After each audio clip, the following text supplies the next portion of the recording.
안녕하세요. 12주차 사회조사 방법 강의를 시작하도록 하겠습니다. 지난 시간에 표집에 대해서 설명을 드렸는데 넘버링이 좀 잘못됐네요. 사회조사 그 질문지 관련해서 강의를 중간에 끼워 넣는 바람에 질문지 점검하는 그 예시 강의가 10강이 되고 표집이 11강이 됩니다. 그래서 지난 시간에 10강 1강으로 넘버링을 했었는데 따져보니까 이게 이제 11강이어가지고 11-1강 그리고 11-2강으로 정정을 하겠습니다. 자, 오늘은 지난 시간에는 표집이 무엇이냐 요걸 가지고 말씀을 드렸고, 이번 시간에는 이제 표집의 유형이라고 하는 거를 살펴보도록 하겠습니다.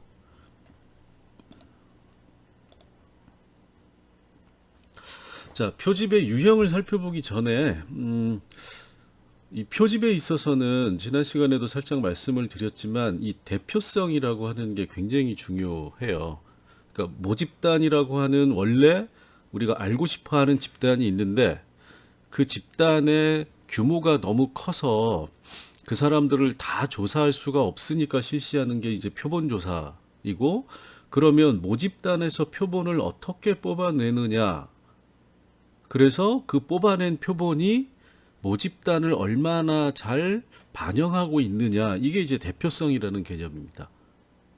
그래서 바람직한 표본의 특성이라고 하는 거는 결국 그 표본이 얼마나 대표성 있게 모집단에서 선정되었느냐라고 하는 거를 얘기를 하는 거고, 이론적으로 보면 당연히 그래서 표본이 편향되지 않는다라고 하는 게 대표성을 나타내는 거거든요. not biased 그래가지고 편향되지 않은 표본을 뽑아야 된다. 자, 그러면 누구나 다 편향되지 않은 표본을 뽑고 싶어 하는데 어떻게 하면 편향되지 않는 표본을 뽑을 수 있느냐, 이게 이제 표집의 유형과 관련되어 있는 겁니다. 자, 그래서 자, 그러면 어떤 게 편향되지 않는 표본이냐? 그러면 표본 오차가 적은 표집 분포. 표본 오차라고 하는 거는 표집 단계에서 발생하는 오류라고 하는 거죠. 자, 그러면 표본 오차가 적게 하려면 아주 기본적인 원칙은 무작위 추출이라고 하는 이 표집 유형을 지켜야 되는 겁니다. 자, 그래서 그 무작위라고 하는 건 좀 이따 말씀을 드릴게요. 자, 모집단의 표본 편차가 작을수록, 이제 다른 쉽게 풀어서 얘기하면 동질적일수록이라고 하는 뜻이고, 동질적이라고 하는 거는 모집단을 대표할 수 있는 동일한 성질을 가진 표본들이 골고루 뽑히게 되면 표본 오차가 적어진다라는 겁니다. 자, 그런데 이거는 그 모집단의 표본 오차가 동질적일 수 있도록 만들어주는 게 표본의 그 표집 유형의 차이에 의해서 이런 표본 편차가 클 수도 있고 작을 수도 있다. 그래서 이제 표본의 유형이라고 하는 게 등장을 하는 거고, 자, 그 다음에 이제 또 하나 표본의 유형과는 무관하게 우리가 표본 오차를 작게 하기 위해서는 표본의 크기를 크게 만들면 되는 겁니다. 자, 표본 편차를 작게 만들기 위해서는 사실은 표본 유형을 선택하는 순간 표집을 통해서 나타날 수 있는 표본 오차라고 하는 거는 정해져 버리는 거죠. 자, 그러면 이건 이제 고정된 요인이니까 표본 유형을 어떻게 선정하느냐에 따라서 고정돼 있다. 그래서 이제 고정적이라고 써는 거고, 근데 이제 표본의 크기는 우리가 표본의 크기를 크게 할수록 표본 오차는 줄어든다. 그래서 이제 가변적인 겁니다. 우리가 통제할 수 있다라는 거예요. 자, 그런데 표본의 크기가 너무 커지면 모집단에 가까워질수록 시간과 비용이 늘어나기 때문에 이 표본의 크기는 어떻게 보면 이제 역설적이고 모순적인 표현이죠. 크면 좋지만 최소한으로 커야 된다라는 겁니다. 이게 이제 일반적인 원칙이에요. 자, 그래서 영향을 미치는 요인들은 결국 표본의 크기, 그 다음에 모집단의 동질성이 있는데, 모집단의 동질성은 저희가 선택할 수 있는 게 아닌 거잖아요. 이미 우리가 어떤 대상을 조사하고 싶다라고 하는 순간 모집단이 고정되기 때문에 그 모집단의 동질성은 주어져 있는 값이 돼버립니다. 자, 그러면 영향을 미치는 요인은 표본의 크기 플러스 표집 유형이라고 하는 게 되는 거죠. 자, 그래서 이 두 가지 중에서 표본의 크기라고 하는 게 이 표집에서는 표집의 대표성을 확보하기 위해서 제일 중요하다라고 생각을 하시면 됩니다. 자, 그러면 본격적으로 이 표집의 유형이라고 하는 거를 살펴보면 이제 뭐 결국 유형이라고 하는 게 표집 방법이 되는 거죠. 우리가 크게 보면 표집을 하는 방법은 두 가지로 나눠볼 수가 있어요. 하나는 뭐냐면 확률 표집이라고 하는 게 있고, 또 하나는 비확률 표집이라고 하는 게 있습니다. 자, probability냐 아니면 non-probability냐라고 하는 건데, 이 probability라고 하는 게 확률이라고 하는 거를 의미를 하는 거죠. 그러니까 통계적인 확률 이론에 근거해서 표본을 선발하는 것을 확률 표집이라고 얘기를 하고, 이렇게 확률 이론에 근거해서 표본을 선발하면 이렇게 선발된 표본은 굉장히 높은 대표성을 갖게 됩니다. 반면에 확률 이론에 근거하지 않고 표본을 선발하는 것이 비확률 표집이라고 얘기를 했죠. 자, 그러면 이거는 결국 확률 이론에 근거하지 않는다는 거는 조사자가 마음대로 뽑는다는 거예요, 표본을. 자, 그렇게 되면 자의적으로 조사자가 표본을 추출하는 비확률 표집을 하게 되면 대표성이 낮아집니다. 자, 그러면 당연히 이렇게 생각이 들 수 있겠죠. 아니, 그럼 확률 표집만 하면 되지 뭐하러 비확률 표집을 하냐. 근데 이건 그렇게 생각하는 게 맞는 거예요. 맞는 건데, 이제 문제는 뭐냐면 확률 표집이 필요 없거나 또는 확률 표집이 가능하지 않은 상황, 조사 상황이 존재한다. 그래서 기본적으로 필요성이 있거나 가능한 상황이라면 우선적으로 확률 표집을 실시한다가 원칙입니다. 그런데 확률 표집을 하려고 했더니 굳이 확률 표집이 필요하지 않거나 확률 표집이 가능하지 않은 조사 상황에서는 어쩔 수 없이 비확률 표집을 실시한다. 이렇게 순차적으로 생각을 하시면 될 것 같아요. 자, 그러면 확률 표집의 유형 또는 방법에 해당되는 거는 크게 보면 네 가지 정도가 있습니다. 우선 여기 이제 보시면 단순 무작위 표집, 체계적 표집, 군집 표집, 층화 표집, 이렇게 해서 이제 네 가지가 있는데, 일단 이렇게 생각을 하시면 돼요. 확률 표집이라고 하는 거는 통계적인 확률 이론에 기초해서 표본을 뽑아내는 방식인데, 가장 기본이 되는 표집 방법은, 표집 유형은 단순 무작위 표집이다. 그리고 이 단순 무작위 표집을 변형한 것이 체계적 표집, 군집 표집, 층화 표집이다. 그래서 우리가 유형으로 4개를 병렬해 놓고 있지만 사실 이 4개는 전부 다 단순 무작위 표집이다라고 생각을 하시면 돼요. 다만 아주 이론적인 순수한 형태로 확률 이론을 적용한 게 단순 무작위 표집이고, 이거의 정확성, 대표성을 더 높이기 위해서 단순 무작위 표집을 부분적으로 수정한 것들이 체계적 표집, 군집 표집, 층화 표집이다. 그래서 달리 얘기하면 체계적 표집이나 군집 표집, 층화 표집은 전부 다 기본적으로 단순 무작위 표집이라는 방법을 바탕에 깔고 간다. 즉 체계적 표집을 해도 결과적으로 저기 위에 써놨죠. 기본, 최종 단위 표집에 있어서는, 그러니까 실제로 표집을 하는 마지막 단계에서는 체계적 표집도 결국은 단순 무작위 표집을 사용하고, 군집 표집도 단순 무작위 표집을 사용하고, 층화 표집도 단순 무작위 표집을 사용한다. 자, 그럼 어떻게 생각하면 되죠? 확률 표집은 뭐냐? 단순 무작위 표집이다. 자, 요거 이제 하나하나를 조금 이따 설명을 드릴게요. 자, 그 다음에 비확률 표집은 아까 자의적으로 조사자가 맘대로 하는 거라고 그랬잖아요. 근데 맘대로 하는 것도 일정한 형식이 있다. 첫 번째가 우발적 표집, 두 번째가 할당 표집, 세 번째가 의도적 표집이다. 이렇게 이제 생각을 하시면 됩니다.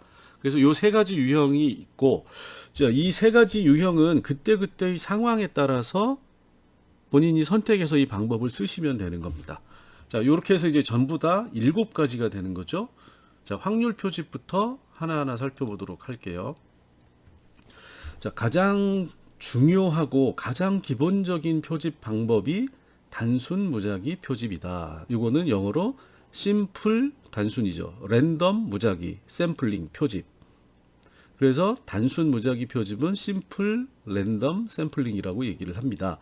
그래서 이게 가장 단순하고 가장 기본적인 형태예요. 자, 이 단순 무작위 표집은 뭐냐면 전체 모집단이라고 하는 거를 명단을 놓고 그 중에서 무작위로 대상을 선정을 하는 겁니다. 자, 이렇게 생각을 하시면 돼요. 자, 10명 중에서 1명을 뽑아가지고 그 사람이 밥값을 낸다. 이것도 단순 무작위로 표집을 하는 겁니다.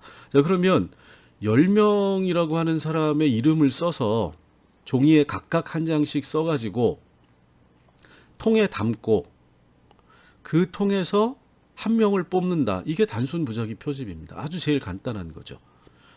자, 그래서 그래서란 말을 너무 많이 쓰네요. 이 단순 무작위 표집, 확률 표집할 때는 이전 시간에 제가 말씀드린 표집 틀, 샘플링 프레임이라고 하는 표집 틀이 굉장히 중요합니다. 자, 표집 틀은 뭐라고 그랬죠? 전체 모집단의 명단이 되는 거죠.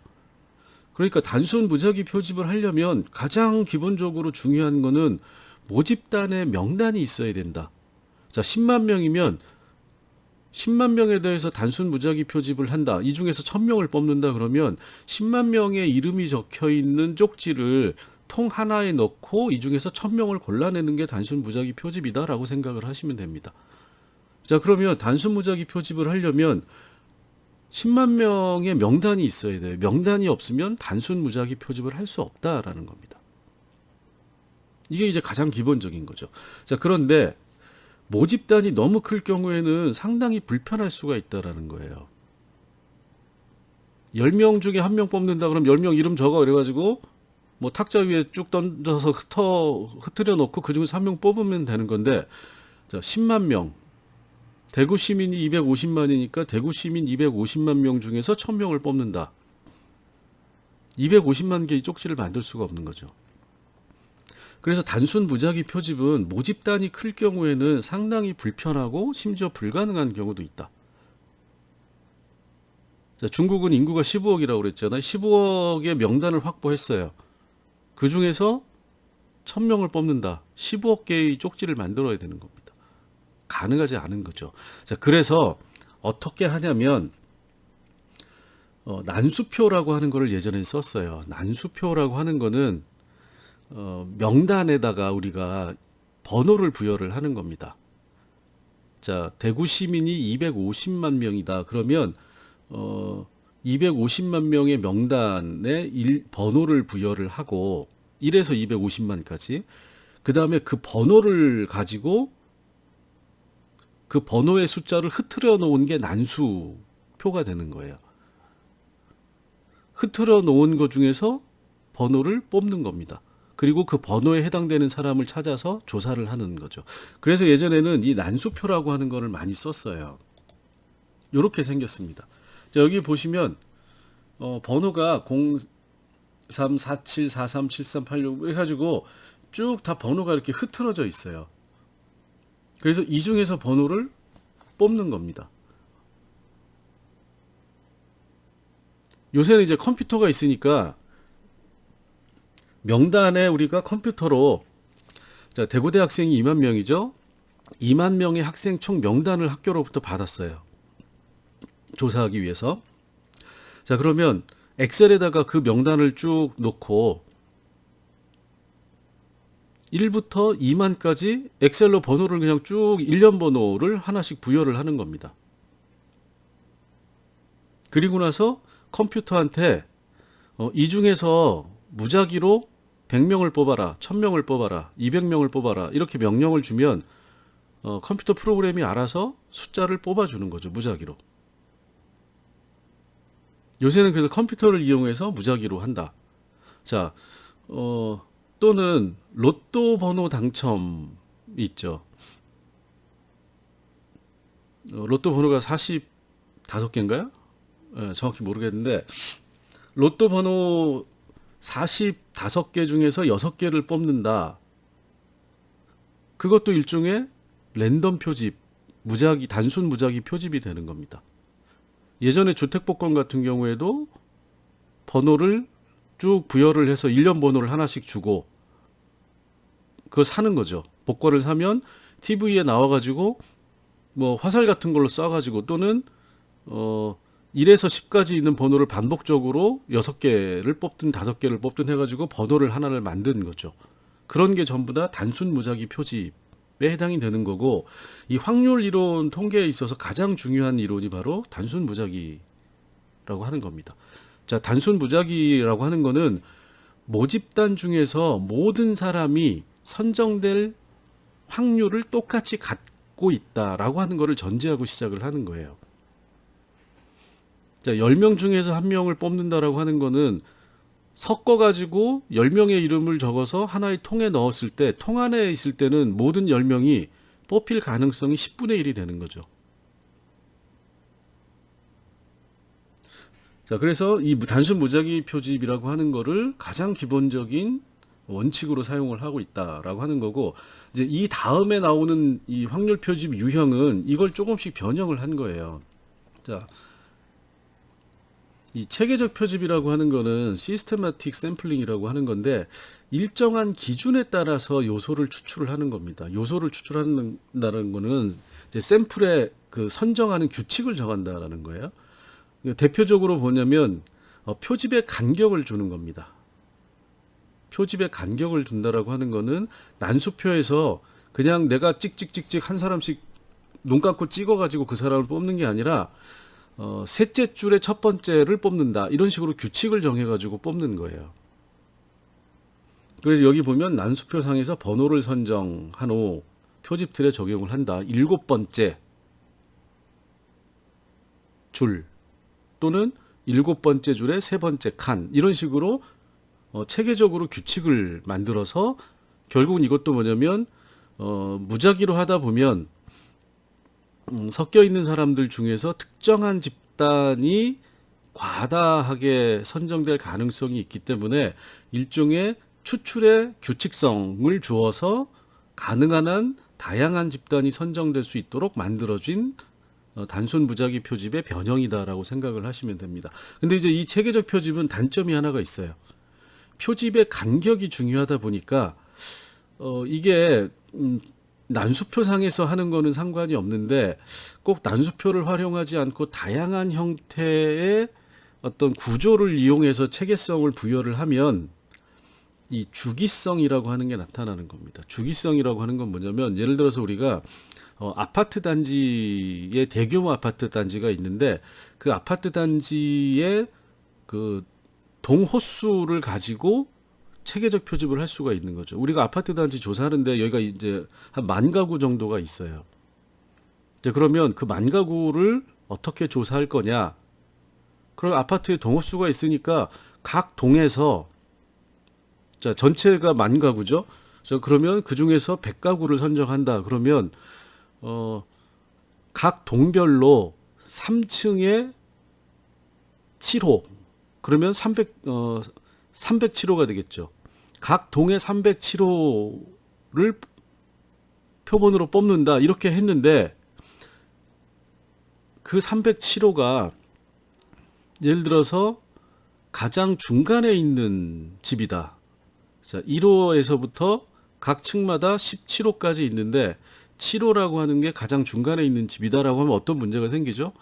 아파트의 채광과 관련된 햇빛이 얼마나 잘 들어오는지를 조사하기 위해서 이걸 했는데, 가운데 있는 집이다 그럼 채광이 덜 되는 집만 뽑히는 수가 있는 거죠. 그 다음에 단독주택도 그 주택에 있는 주소 번호를 가지고 하다 보면 각 길거리에 예를 들어서 7번째 집, 이런 식으로 해가지고 했는데, 그게 골목길에 놓여져 있는 집만 주기적으로 표본으로 선택될 가능성이 있다라는 거죠. 이렇게 되면 오히려 뭐가 되는 거죠? 편향된 표본이 선정될 수가 있다라는 겁니다. 자, 아파트 같은 경우에 자, 양쪽 끝에 있는 집도 뽑혀야 되는 거고, 가운데 있는 집도 뽑혀야 되는 거죠. 마찬가지로 골목집이 아니라 골목에 있는 집, 중간에 있는 집이 다 뽑혀야 되는 겁니다. 자, 그런데 체계적 표집을 했더니 오히려 골목집이라고 하는 특정한 환경에 있는 집만이 뽑힐 가능성도 있다. 그래서 이 주기성이라고 하는 것을 미리 파악을 해서 확인을 해야 된다라는 겁니다. 체계적 표집을 하기 위해서는. 자, 요거는 이제 이런 식으로 일정한 규칙, 하나, 둘, 셋, 넷, 다섯 번째 행인가요? 열인가요? 일열. 예, 다섯 번째 행에 있는 숫자를 뽑는다라고 하는 규칙을 여기는 부여하고 있는 거죠. 자, 세 번째는 군집 표집입니다. 클러스터 샘플링인데 여기서부터 이제 좀 복잡해져요. 단순 무작위를 그대로 사용하지 않습니다. 자, 대규모의 모집단인 경우에는 체계적 표집도 결국은 뭐죠? 전체 대상의 목록을 확보하고 그 목록에서 난수표라고 하는 거를 이용하는데, 단순 무작위 표집은 그냥 무작위로 아무런 규칙 없이 뽑는 거를 얘기를 하고, 거기에 규칙을 일부 부여한 것이 이제 소위 말하는 체계적 표집인데, 이 군집 표집부터는 대규모의 집단을 미리 구분을 하는 거예요. 그래서 모집단에서 그냥 쭉 1000명을 뽑는 게 아니라 모집단을 몇 개의 군집, 집단으로 나누고 각각의 군집에서 요소, 즉 샘플을 선정하는 겁니다. 자, 예시를 들어드리면 서울시의 고등학생을 조사한다라고 하면 예를 들어서 서울시 고등학생이 30만 명이라고 합시다. 자, 그러면 서울시 전체에서 이 고등학생 300명을 뽑는 게 아니라, 자, 서울시를 몇 개의 집단으로 구분을 하는데, 자, 서울시라고 하는 거는 구라고 하는 행정구역으로 구분이 돼 있죠. 자, 그러면 서울시를 구로 구분을 하고, 그 구 안에, 그 중에서 그러면 구 전체를 다 조사하는 게 아닙니다. 서울시가 예를 들어서 구가 몇 개인지 모르겠네요. 서울시는 하나고 서울시 안에 구가 10개가 있다. 그러면 10개의 구 중에서 하나만 뽑아내는 겁니다. 그럼 그게 종로구가 될 수도 있고 중구가 될 수도 있고 영등포구가 될 수도 있고. 자, 그러면 한 개 구만을 대상으로 해서 그 구 안에 고등학교가 몇 개가 있는지를 확인하고, 그 고등학교가 예를 들어서 종로구를 조사한다 그랬는데 종로구 안에 고등학교가 또 30개가 있다. 그러면 그 30개를 다 조사하는 게 아니라 그 중에서 또 하나만 뽑아요. 그럼 최종적으로 서울시의 고등학생 조사를 하는데 한 개 고등학교의 3학년 중에서 300명을 뽑는 겁니다. 자, 이게 다단계 군집 표집이 되는 거죠. 서울시에서 만약에 구를 뽑아가지고 그냥 그 구 안에서만 고등학교 학생을 뽑으면 1단계 군집 표집이 되고, 구 안에서 다시 고등학교를 선별을 하는 거니까 이거는 2단계 군집 표집이 되겠죠. 자, 그러면 서울시 고등학교를 고등학생을 조사를 하는데 군집 표집은 한 개 고등학교만 조사를 하는 게 됩니다. 한 개 고등학교에서 300명을 뽑아서 한다. 자, 그러면 요 위에 있는 말이 이해가 되시죠? 모집단을 몇 개의 군집, 여기서 이제 구라고 하는 단위로 나누고 각각의 군집에서 요소를, 샘플을, 표본을 선정한다. 요게 이제 군집 표집이 되는 거죠. 자, 그러면 조사하기가 굉장히 편하겠죠. 서울시 고등학생을 조사해야 되는데 서울에 있는 모든 고등학교를 조사하는 게 아니라 가장 대표적인 거 하나를 뽑고 그 안에서 단순 무작위 표집을 해서 300명을 뽑아낸다. 이렇게 되는 겁니다. 대구대학교의 학생 생활에 대한 조사를 하는데, 쉽게 얘기하면 원칙적으로는 2만 명을 다 조사해야 되는데 2만 명을 조사하기 힘드니까 표본 조사를 한다. 자, 그러면 표본을 예를 들어서 우리가 한 200개를 뽑는다라고 얘기를 하면, 원칙적으로 단순 무작위 표집을 하면 모든 학과가 다 골고루 뽑혀야 돼요. 그런데 군집 표집은 그렇게 하는 게 아니라 대구대학교의 학생 생활을 가장 잘 대표적으로 보여줄 수 있는 단대가 어디냐. 자, 그러면 예를 들어 사회과학대학이다. 그러면 사회과학대학에 가서 사회과학대 학생들만을 대상으로 해서 300명, 200명을 표본을 뽑아가지고 그 사람들을 조사해서 모집단에 대해서 추정을 한다라는 겁니다. 자, 그래서 요거는 전제 조건이 있어요. 전제 조건은 뭐냐면 상위 군집은 동질적이다라고 하는 전제가 있는 겁니다. 하위 군집은 이질적이다. 자, 하위 군집은 실제로 표본이 선정되는 집단을 얘기를 하는 거고, 상위 군집은 위에서 걸러지는 군집을 얘기를 하는 겁니다. 집단을 얘기를 하는 건데, 자, 그러니까 이거의 전제 조건은 서울시 고등학생의 경우에 어느 구에 있는 고등학생을 대상으로 조사를 하더라도 크게 차이가 나지 않을 것이다라는 전제가 성립이 돼야 돼요. 근데 이 전제가 성립되지 않으면 문제가 커질 수 있다는 거죠. 군집 표집은 안 맞을 수 있다는 겁니다. 예를 들어서 고등학생에 대한 수학 능력을 조사하고 싶다라고 얘기를 했는데 군집 표집을 했는데 외고나 국제고니 뭐 이런 특성화고가 뽑혔다. 그러면 어떻게 되죠? 일반적이라고 볼 수 없는 거죠. 군집 표집의 문제는 즉 상위 군집이 동질적일 경우에만 해당이 된다. 이렇게 이제 생각을 하시면 됩니다. 자, 요 방식을 선거나 이런 데서도 많이 써요. 뭐냐면, 자, 미국 같은 경우에는 50개의 주가 있는 거죠. 50개의 주가 있고, 각 주마다 또 시, 군이 있고, 그러면 50개 주를 미국에 대해서 조사할 때 전체가 하는 게 아니라 이 50개 중에서 가장 대표적이라고 생각되는 하나 지역을 찍어요. 그리고 그 지역에서도 가장 대표적이라고 생각되는 시군을 찍고, 이렇게 해가지고 특정한 군 단위에 있는 한 개 군에 대해서만 표본을 뽑아서 조사를 하는 거를 우리가 군집 표집이라고 얘기를 하는 겁니다. 자, 근데 요거는 이 상위 군집, 상위 집단을 어떤 방식으로 동질적인 거를 파악하고 걸러내느냐가 상대적으로 쉽지 않기 때문에 그렇게 많이 쓰이진 않아요. 그래서 일부 특수한 조사에 한정적으로 사용이 됩니다. 자, 여기 이제 뭐 요건 그 도시, 군, 구 이렇게 이제 내려간다. 이렇게 생각을 하시면 되죠. 그래서 우리나라로 치면 도시, 군, 읍, 면 단위 해서 특정 면만 뽑아가지고 여기에서 주민을 조사한다. 이렇게 생각을 하시면 됩니다. 자, 그 마지막으로 확률 표집에서 제일 많이 쓰이고 제일 중요한 게 층화 표집이에요. 스트라티파이드 샘플링이라고 그래가지고, 자, 대표성의 확보와 편의성이 모두 다 확보될 수 있는 가장 대표적인 표집 방법이고, 대부분의 경우에는 이런 층화 표집을 쓴다. 그래서 계속 말씀드렸던 여론조사, 사회조사 대부분의 조사는 이 층화 표집이라고 하는 방식을 활용해서 하고 있기 때문에 여러분들이 가장 주의 깊게 보셔야 될 표집 방법, 표집 유형입니다. 자, 이거는 뭐냐면 모집단을 몇 개의 하위 집단으로 나눈다는 측면에서는 군집 표집하고 똑같아요. 그런데 이 모집단을 나누는데 여기서는 모집단을 몇 개의 하위 집단으로 구분을 해서 그 중에서 하나를 뽑아가지고 하나의 집단에서만 하는 게 아니라 모든 집단에서 골고루 표집을 한다. 이렇게 생각을 하시면 됩니다. 예를 들어서 대구시의 250만 중에서 주민 400명을 조사한다 그러면 몇 개의 기준을 가지고 집단을 구분을 해요. 예를 들어서 성별과 연령. 자, 그러면 성별과 연령을 구분하고 이 성별과 연령에 따른 집단에서 골고루 400명을 뽑아내는 겁니다. 자, 요거는 그래서 상위 군집이 이질적이니까 이질적인 거를 나누고 각각의 이질적 집단에서 하위 집단이 동질적인 걸 전제하고 뽑아내는 거죠.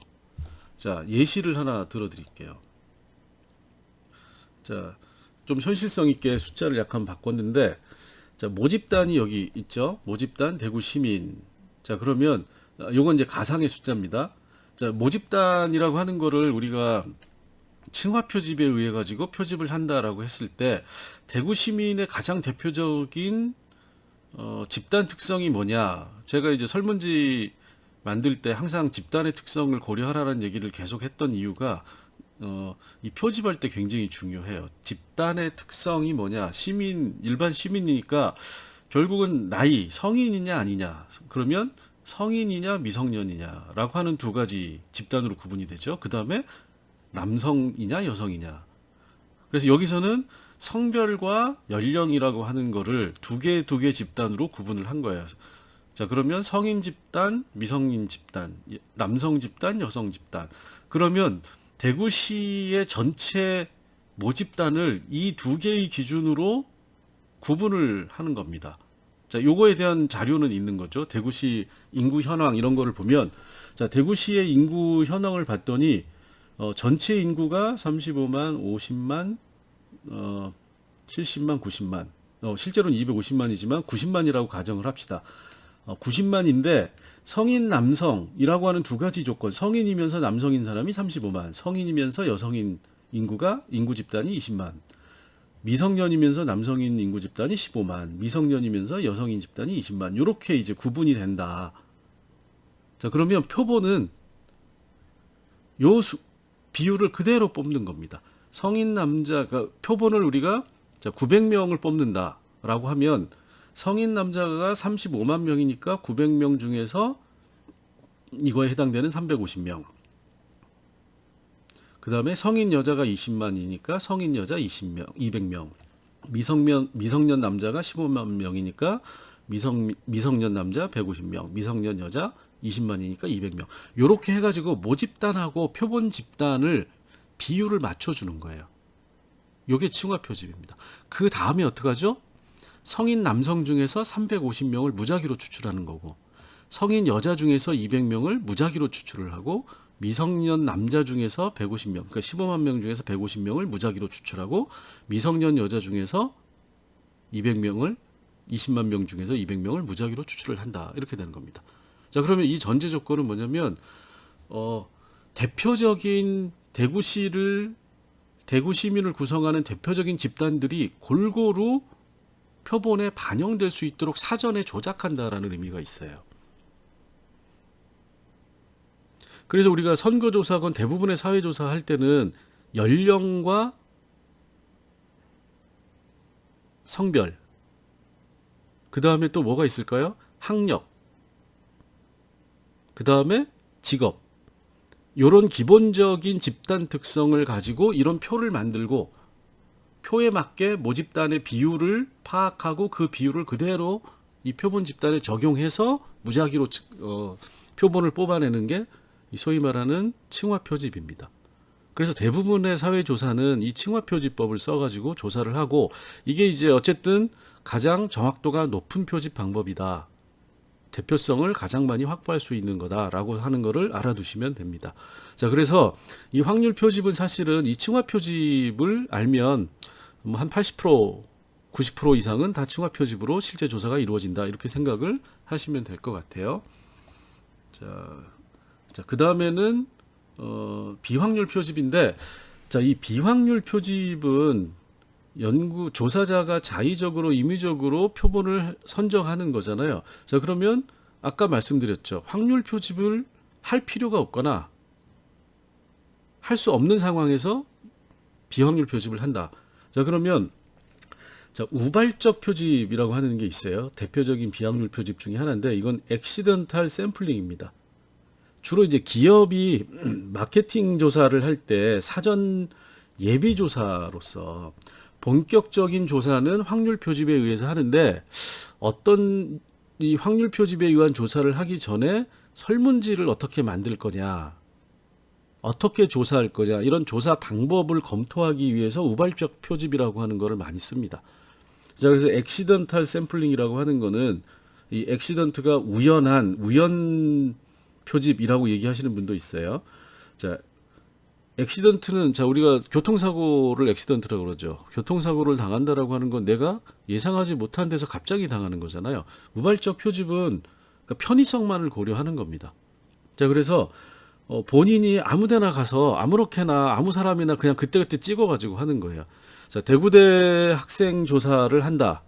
자, 그러면 2만 명 중에 1000명을 뽑아서 대구대 조사를 해야 되는데, 대구대 학생들한테 어떤 질문을 어떤 방식으로 해야 되는지를 확인하기 위해서 일단 설문지 초안을 만들고 대구대 정문 앞에 가는 겁니다. 자, 그래서 자기 편한 시간에 대구대 정문 앞에 가서 정문에 들어가거나 나오는 학생들을 아무나 그냥 눈에 띄는 대로 붙잡고 한 50명 정도한테 설문지를 주고 조사를 좀 부탁해서 설문지를 수거를 해가는 거죠. 자, 우발적이라고 하는 거는 누가 어떻게 표본으로 될지를 모르는 상태에서 조사를 하는 거고, 그래서 가장 일반적인 경우에는 예비조사, 사전 예비조사에서 이 우발적 표집을 많이 쓴다. 자, 그러면 여기에서 이제 조사를 해보니까 50명 정도 조사했더니 이건 우리 대구대 학생이 해당되지 않은 질문입니다. 라든가 이거는 뭐라고 응답을 못 하겠네요. 내지는 이거는 뭐죠? 응답을 아예 안 해버리는 거죠. 그러면 이제 그런 질문들을 왜 안 했을까? 왜 이거는 다 똑같은데 응답을 했을까? 이런 거를 보고 설문지를 수정하기 위해서 조사 방법을 검토하기 위해서 하는 표집이 우발적 표집이다. 자, 근데 마케팅 조사 같은 경우에 여러분들 시내 나가면은 뭐 무슨 소주 신제품 관련해 가지고 비교 평가를 해달라는 둥 이렇게 할 때 그 거리에 지나가는 사람을 막 붙잡아 가지고 하는 경우가 많이 있거든요. 자, 그런 경우가 대표적인 우발적 표집이다라고 생각을 하시면 됩니다. 자, 그 다음에 할당 표집이라고 하는 게 있어요. 이 할당 표집은 이렇게 이제 그 층화 표집하고 굉장히 비슷해요.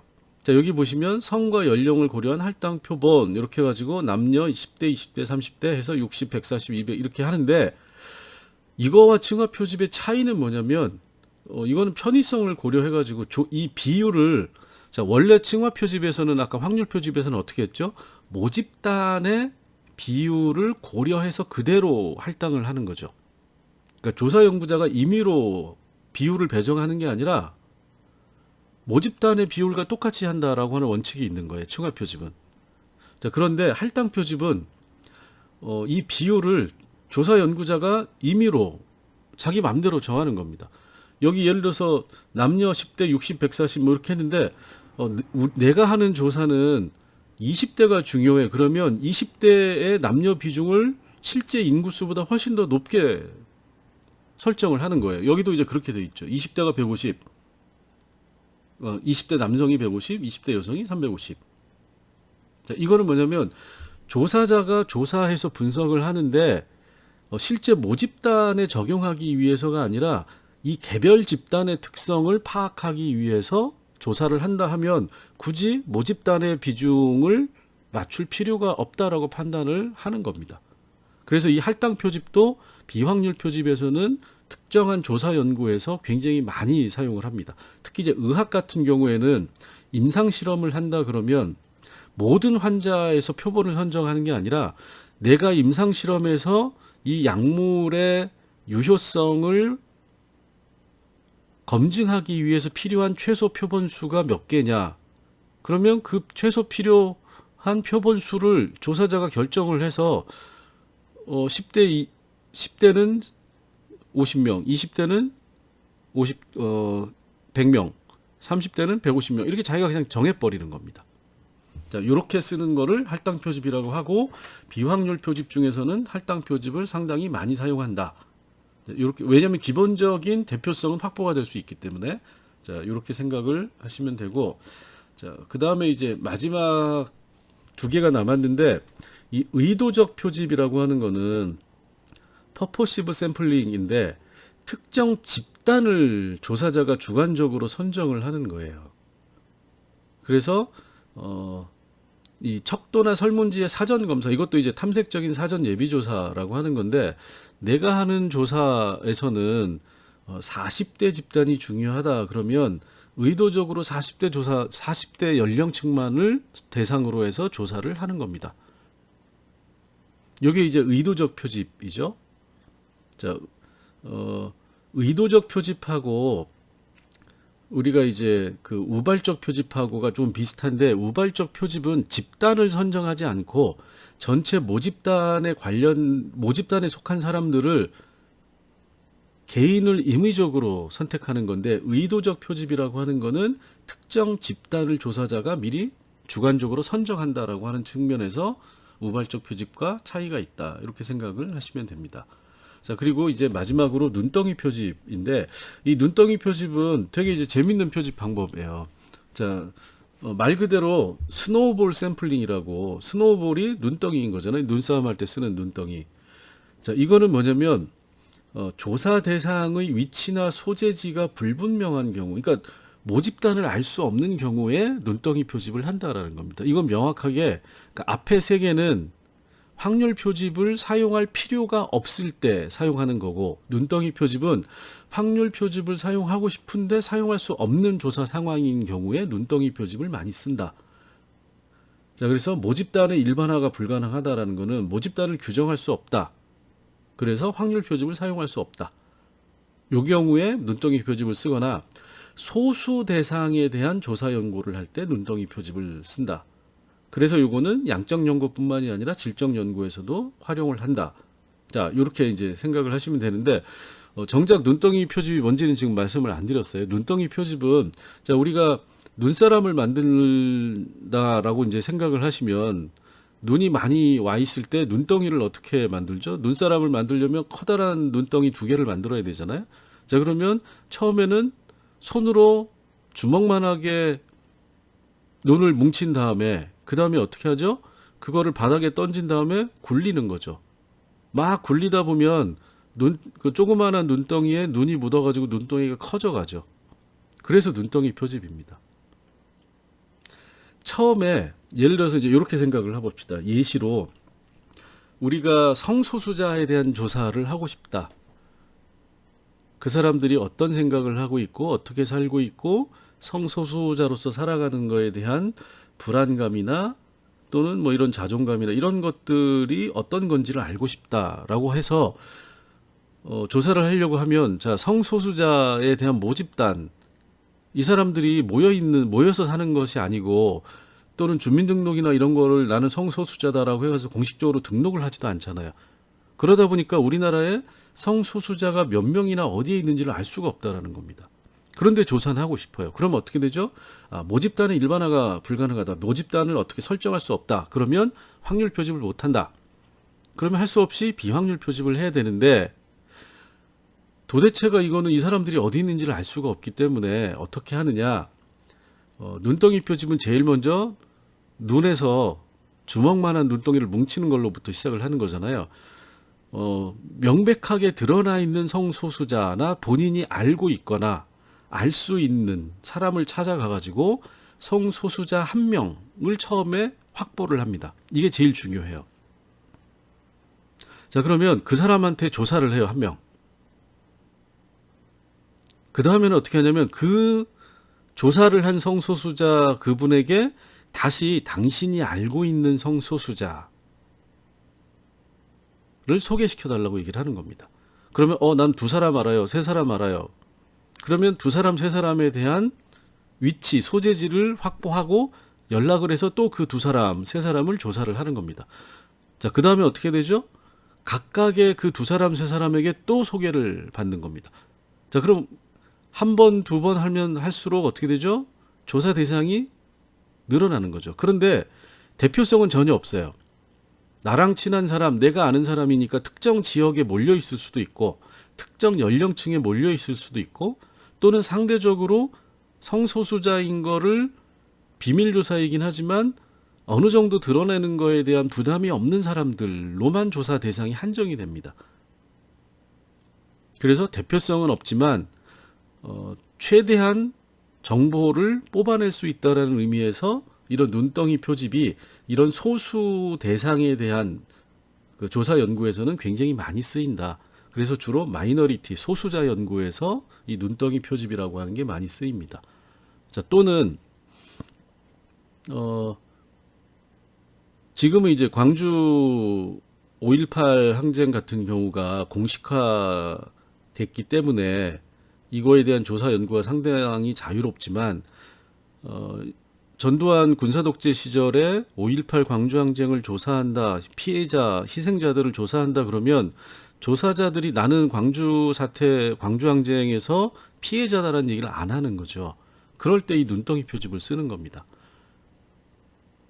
명백하게 드러나 있는 피해자 1-2명을 찾아가고 그 사람이 같이 있었던 사람, 얘기 들었던 사람을 계속 추적을 해가지고 몇십 명, 몇백 명 이렇게 조사를 해서 조사에 대한 정보를 확보하는 방식이 눈덩이 표집이다. 이렇게 생각을 하시면 됩니다. 자, 그래서 확률 표집 4가지 하고 비확률 표집 4가지 이렇게 해서 8가지네요. 이 8가지에 대해서 설명을 드렸는데, 이게 이제 대표적인 표집 유형, 표집 방법인데, 아까도 말씀드렸듯이 이제 이 비확률 표집이라고 하는 거는 사전 조사나 조사가 가능하지 않은 상황에서 하는 굉장히 제한적인 조사 방법이니까 우리가 하는 일반적인 양적 사회 조사에서는 제일 많이 쓰는 게 무작위 표집을 단순 무작위 표집을 기본으로 해서 하는 층화 표집이라고 하는 게 가장 중요하다. 그리고 예, 반복적으로 얘기 드리지만 원래 여러분들이 조별로 설문지를 만들었을 경우에는 지금쯤 조별로 대구대 학생들을 대상으로 해가지고 층화 표집에 기초한 설문조사를 실시하고 있어야 되는데 이제 그거를 못 하고 있는 겁니다. 그래서 아쉽긴 하지만 뭐 상황이 이러니까 어쩔 수가 없네요. 그리고 비확률 표집 자체가 사람 만나는 거를 못하게 하고 있으니까 비확률 표집도 일단 사람을 만나야지 비확률 표집도 할 수 있는 거죠. 그래서 이번 학기는 설문조사 실습은 못하는 걸로 그렇게 생각을 하시면 될 것 같아요. 그래서 설문지 만드는 것만 개인적으로 실습을 한다라고 생각을 하시면 됩니다. 자, 그래서 오늘 강의 내용은 여기까지 하고 그 다음에 이제 과제를 내드리는데 이게 이제 지난 시간에 이 표집이란 무엇인가를 가지고 말씀을 드리고 실제로 여러분들이 조사 대상을 전제해 가지고 표본수를 계산하는 거를 연습을 했었잖아요. 그래서 이번에는 뭐 그렇게 어려운 건 없고 지난번에 했던 거와 유사한 내용의 과제를 하나 드릴게요. 그래서 여기 이제 이렇게 하는 게 더 편할 것 같아요. 이거를 하드카피 해가지고 PPT에 넣는 것보다는 자, 요 이제 양식인데 실습과제 11-2강 그래서 이름, 학과, 학번 이렇게 써주시고 자 여기 이제 조사 대상이라고 하는 거는 여러분들이 여태까지 해왔던 거죠. 이제 요게 실제로 요 양식이 전문 조사 업체에서 이 조사 설계 표본 조사할 때 이 조사 방법을 정리해서 제시할 때 쓰는 양식이에요. 뭐 꼭 이대로 하는 건 아니지만 이런 방식으로 우리가 이번 조사를 이렇게 합니다라고 이제 보통은 정리해서 하는 양식이니까 요거를 한번 작성을 해보시면 됩니다. 그래서 제일 처음에 조사 대상 요거는 뭐죠? 대구대학생 또는 대학생 또는 대구시민 또는 뭐 달서구의 유권자 뭐 이런 식으로 해가지고 조사 대상을 여기다 써주시고 표본 수는 여러분들이 지난번에 그 표본 수를 계산한 거를 써주셔도 돼요. 자, 그래서 지난 시간에 했던 걸 여기다 그대로 모집단 수가 몇 명일 때 표본 수는 몇 명 이렇게 써주시면 되고 자 표본 추출은 오늘 배운 표집의 유형 중에서 본인이 이 조사 대상과 가장 적합하게 응용돼서 활용할 수 있는 표본 추출 방식, 표집 유형이 무엇일지를 생각을 해서 여기다가 8개 중에 하나를 골라서 써주시면 됩니다. 자, 굳이 이거를 확률 표집 중에서 하나를 고르라고 하지 않은 이유는 조사 대상이 혹시라도 본인이 아주 특이하거나 색다른 조사 대상을 설정한 분이 있을 것 같아서 그것 때문에 이렇게 해놓은 거예요. 만약에 그런 게 아니라면 확률 표집 중에서 하나 단순 무작위냐 체계적 표집이냐 군집 표집이냐 아니면 층화 표집이냐 요 중에서 하나를 여기다 써주시고 확률 표집의 경우에는 지난번에 인터넷 홈페이지에 가가지고 표본수 계산하는 그 홈페이지에서 계산한 숫자를 써주시면 됩니다. 자, 그 다음에 자료 수집 방법은 설문조사 방법에서 그 질문지법에서 말씀드렸죠. 대부분의 경우에는 자기 기입식 조사다. 그래서 이건 제가 그냥 고정으로 써놨어요. 그 다음에 조사 도구는 구조화된 질문지다. 이제 구조화된 질문지라고 하는 거는 응답값이 미리 다 정해져 있는 질문지다.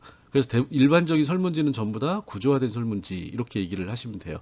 그 다음에 주로 이제 주관식으로 해가지고 어떤 질문을 쓰게 하는 경우에는 답변을 쓰게 하는 경우에는 반구조화된 질문지다 이렇게 이제 쓰시면 되는데 요거는 그냥 그대로 놔두시면 됩니다. 그냥 여러분들이 응답값을 정해서 제시하는 설문지는 구조화된 설문지다 이렇게 생각을 하시면 되고 조사 기간인데 조사 기간은 여기 이제 제가 임의로 그냥 해놨어요. 20일. 그냥 그대로 두시면 됩니다. 그런데, 요건 이제 그 조사 설계 양식이 일반적으로 실무에서 쓰는 게 요런 거다라고 하는 걸 보여드리기 위해서 이걸 하는 거니까 이건 이제 이렇게 쓰시면 되고, 일반적인 조사 기간은, 짧으면은 한 열흘, 그 다음에 일반적으로 한 1000명 단위로 하는 조사, 자기기입식 조사, 구조화된 질문지를 가지고 하는 자기기입식 조사에서 표본 수가 1000명 정도 되면 한 3주 정도가 일반적으로 걸립니다. 그리고 많이 걸릴 경우에는 2달 걸리는 경우도 있어요. 그래서 요거는 표본 수가 많지 않을 거기 때문에 제가 그냥 한 20일 정도에서 한 3주 정도로 잡아놨습니다. 가장 일반적인 걸로. 자, 그래서 여러분들이 여기 칸수만 채워가지고 지난번 했던 걸 그냥 간단하게 기입만 해주시면 됩니다. 자, 수고하셨습니다. 오늘은 여기까지 하겠습니다.